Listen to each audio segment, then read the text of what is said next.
Two young missionaries visit an old man to share their faith, but he knows a lot about different religions and decides to test their beliefs. The movie opens with a conversation between two missionaries, Sister Barnes and Sister Paxton. The girls discuss the Book of Mormon and an adult film. In the latter, Paxton noticed a look of regret on the actress's face when they were caught during filming, leading her to conclude that something as profound as a soul must exist. The girls then ride their bikes around the streets, offering passersby a chance to learn more about the Church of Jesus Christ of Latter-day Saints. Most people ignore them, but a group of teenagers, pretending to take a selfie together, prank the missionaries by pulling down Paxton's skirt to catch a glimpse of her underwear. Upset, the girls arrive at a mansion where Mr. Ritt lives, a man who had previously shown interest in the church. Locking their bikes to the fence, they knock on the door as rain begins to fall, mentally preparing for relentless proselytizing. The owner answers and invites them inside. Since they aren't allowed to be alone with a man, the missionaries ask if there are any women in the house. The man assures them that his wife is baking a blueberry pie, prompting the guests to step inside. While Ritt goes to fetch refreshments, the girls look around the house, noting a sign on the wall that says, "Bless this mess." Ritt returns with soda, coffee, and a scented candle. He asks how the girls found their way to religion. Barnes admits that after her father passed away, her mother turned to faith, exploring several churches before settling on Mormonism. Ritt shares that he spent years studying various religions, trying to determine which one was truly the right path. He's familiar with the Book of Mormon and its author, Joseph Smith. Even owning a copy himself, Ritt then asks if Barnes's father ever tried to contact her from the afterlife. To ease the awkwardness, Paxton shares that after she dies, she hopes to become a butterfly and visit the people she loves. Mr. Ritt then asks the girls how they feel about polygamy, one of the original practices of Mormonism, later abolished. He mentions that Joseph Smith, the founder, reportedly had around 27 wives. Barnes skillfully navigates the tricky topic, explaining that polygamy helped expand the community in harsh survival conditions. Once circumstances improved, the ethically controversial practice was simply discontinued. Mr. Ritt shifts the conversation to fast food, drawing a comparison between theology and cheap meals. After years of studying various religions, he admits he's grown so oversaturated with them that he now feels repelled. Feeling uncomfortable with the topic, Paxton asks the host to bring his wife to maintain Mormon propriety. After he leaves, Barnes notices that the scented candle on the table smells like blueberry pie. When Ritt returns, he invites them to follow him to his wife. However, Barnes claims they've received a call from their supervisor,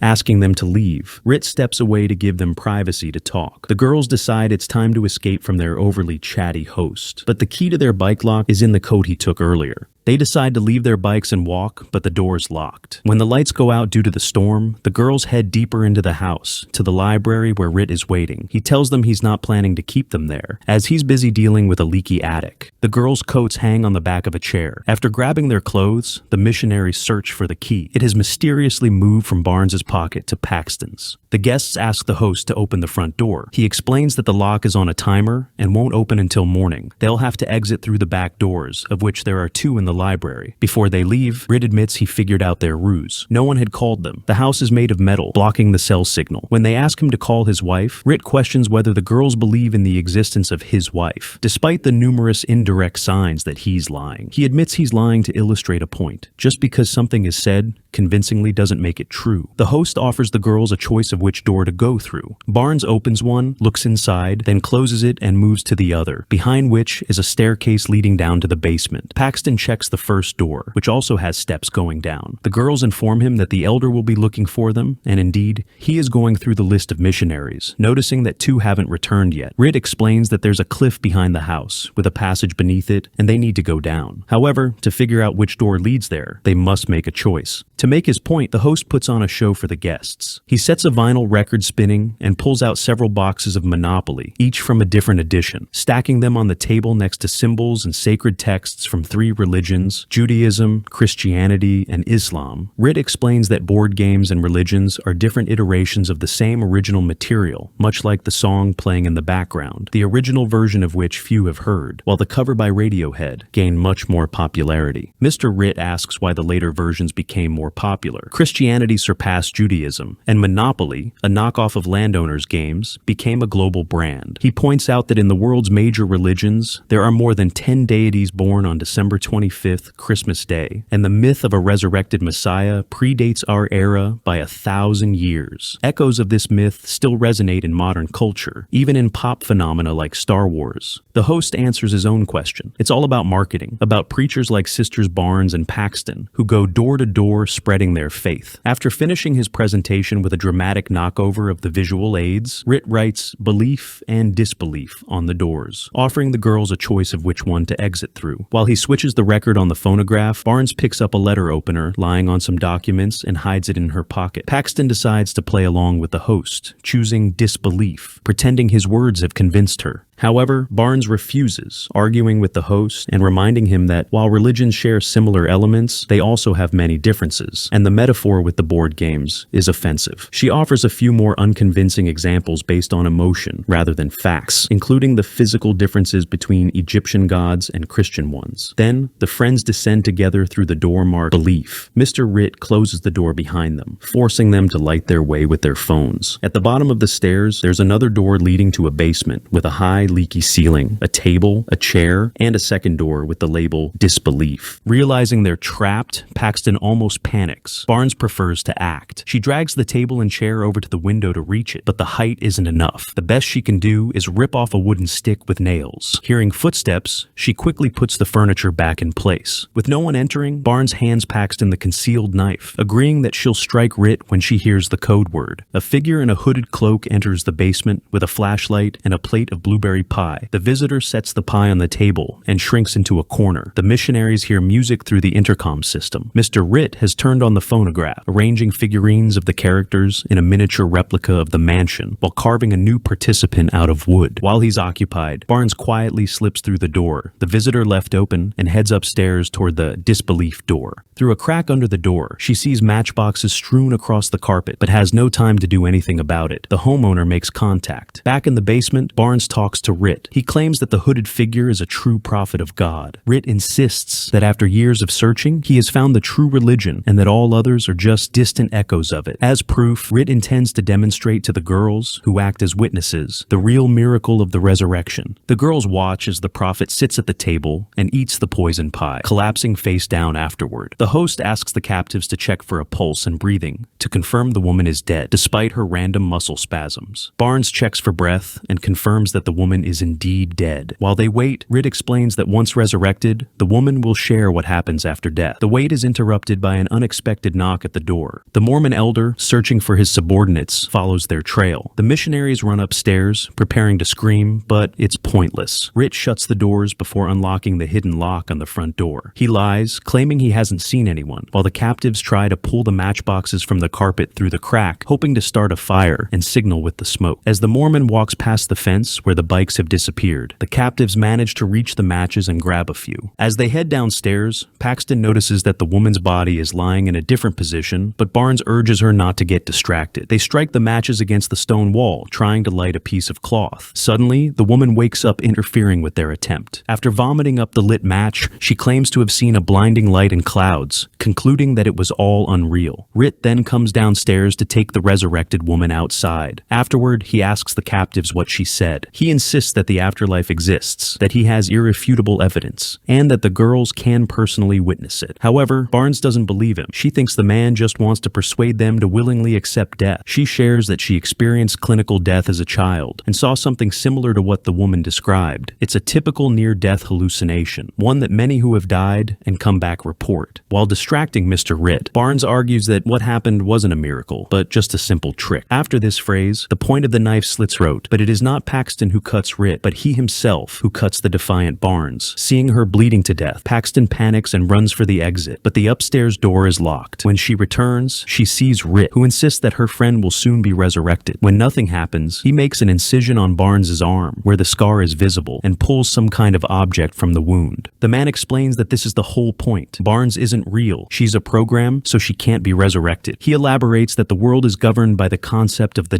Tao, the butterfly dream. They live in a simulation, waking up in the real world after death. Since Barnes as a program never truly lived, she doesn't exist in reality, and that's why she hasn't come back to life. Paxton doesn't believe it. She criticizes the hypothesis, arguing that the implant is just a hormonal contraceptive. Paxton believes there was no resurrection. Ritt pulled off a trick with the dead body, swapping the the woman's corpse with a live double while the captives were gathering matches. However, when the resurrected woman added the impromptu line about unreality to her prepared speech, it forced the host to improvise, coming up with the simulation theory on the spot. Rit counters, suggesting that if that were true, there should be another exit in the basement and offers to help them find it. Observant Paxton notices a drain under the table where water is trickling down from the ceiling. She uncovers a hidden hatch that leads to a tunnel below. Rit suggests they descend to see for themselves if she's right or not. He also mentions that down there, they will find the one true religion. Paxton descends and finds a body lying in a puddle. Rit shuts the hatch behind her, forcing her to move forward. She passes through several rooms, each separated by doors marked with symbols of different religions, until she reaches a door locked with a bicycle lock. She pulls the key from her coat pocket, realizing that everything was planned by Rit in advance. Even the fact that it would be her, not Barnes, who would end up here. Behind the door is a room with cramped cages where other captives are kept, playing the roles of prophets. The host himself descends through another passage to feed them. Paxton admits that she understood his clever plan to lure her friends into the trap and cover his tracks. All of this was to ensure that a disillusioned theologian could instill a simple idea in the young mind, that the only true religion is control. Rit confirms her guess. All religions, he claims, were created by people for the purpose of controlling others. He tells her that her entire life has been controlled, dictating everything she does, what she eats, and even what kind of underwear she wears. At that moment, the Mormon girl remembers the knife and plunges it straight into the host's neck, leaving Rit to bleed out. The girl runs toward the exit, but her wandering through the maze-like corridors brings her back to the basement, where her colleague's lifeless body lies. There, she is ambushed by the wounded Rit, who plunges a knife into her abdomen. Mocking her, he asks Paxton to pray. She begins to recount the experiment. The group of sick people was split into two groups, one for whom prayers were said and the other for whom they weren't. As expected, the prayers had no effect. However, in the girl's view, prayer is an expression of care for someone else. She begins to pray for them while the wounded Rit crawls toward her to deliver the final blow. As he raises the knife, he is struck in the face with a spiked wooden stick. The injured Barnes regains consciousness and seeks revenge. The girl dies in the arms of her saved friend. Leaving the corpses in the basement, Paxton climbs upstairs